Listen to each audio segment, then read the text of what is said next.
Se você cresceu entre os anos 2000 e início dos anos 2010, provavelmente viveu o que muita gente considera a era de ouro da Cartoon Network. Era uma época de histórias épicas, personagens memoráveis e desenhos que misturavam humor com amadurecimento. Mas então, em 2013, algo estranho apareceu na programação. No meio de aventuras emocionantes e personagens complexos, surgiu um velho de pochete, dirigindo um trailer voador, gritando "Bom dia" para todo mundo. Esse desenho era Titio Avô, ou originalmente Uncle Grandpa, e a reação foi imediata. Metade das pessoas mudou de canal na hora, a outra ficou completamente confusa. Mas, curiosamente, não conseguia parar de assistir.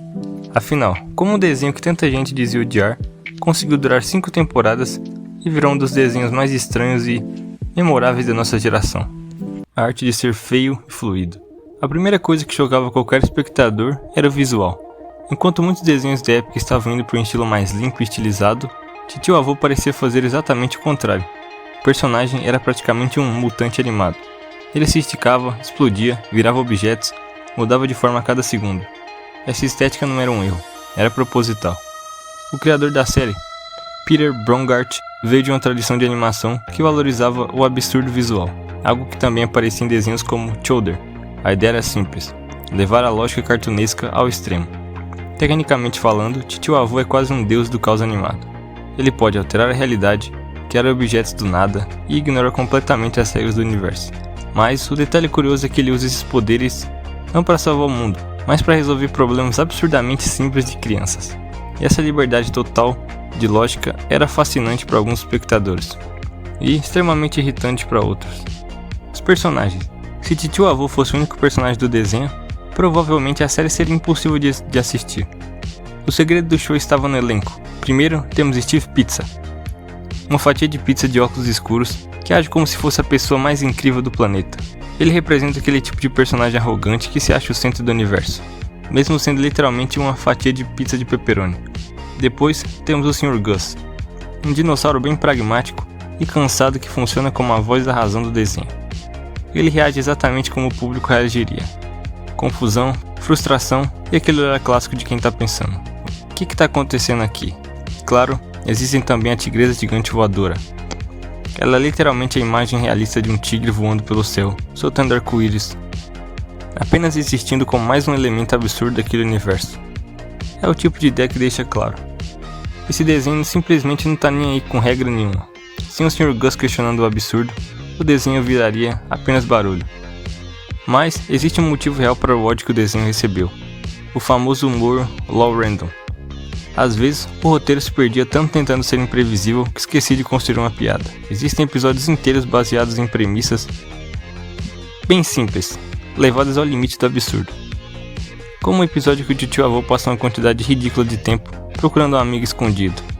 Para muita gente, principalmente adolescentes na época, isso parecia humor infantil demais. E quando o desenho virava apenas cores, gritos e caos visual, ele realmente podia cansar. O show funcionava muito melhor quando seguia sua premissa original: ajudar crianças com problemas reais, usando soluções completamente surreais. Quando essa ideia funcionava, o resultado era criativo. Quando não funcionava, virava ruído. O legado. O dia em que o caos invadiu Steve Universe. Talvez o momento mais curioso da série tenha sido o crossover com Steve Universe, no episódio chamado Say Uncle. Ali aconteceu algo inesperado. Titio Avô invadiu um universo conhecido por sua narrativa emocional, cheia de traumas e desenvolvimento de personagens. E o que ele fez? Ele simplesmente olhou para o Steven e disse algo essencial: relaxa, eu sou só um desenho animado. Ele quebrou completamente a quarta parede, consertou o escudo do Steven e foi embora como se nada tivesse acontecido. Foi quase uma declaração filosófica sobre o próprio desenho. Às vezes, as pessoas levam histórias fictícias a sério demais. O último suspiro do caos. Hoje em dia, muitas animações são mais serializadas, mais focadas em histórias longas, mais preocupadas em construir universos complexos. E isso não é necessariamente algo ruim. Mas nesse processo, algo curioso aconteceu. O tipo de caos cartunesco puro que existia em desenhos antigos começou a desaparecer. Titio Avô foi talvez um dos últimos exemplos dessa anarquia total. Ele era irritante, confuso, às vezes completamente sem sentido algum. Mas também era um lembrete de algo que a animação sempre teve de especial: a liberdade absurda de ser ridícula. Talvez Titio Avô fosse o pior desenho para algumas pessoas, mas para outras, ele foi simplesmente um desenho que não tinha medo de ser estranho. Em um mundo onde tudo precisa de lógica e explicação, um velho de pochete gritando bom dia em um trailer voador talvez seja a coisa mais honesta que um desenho poderia ser.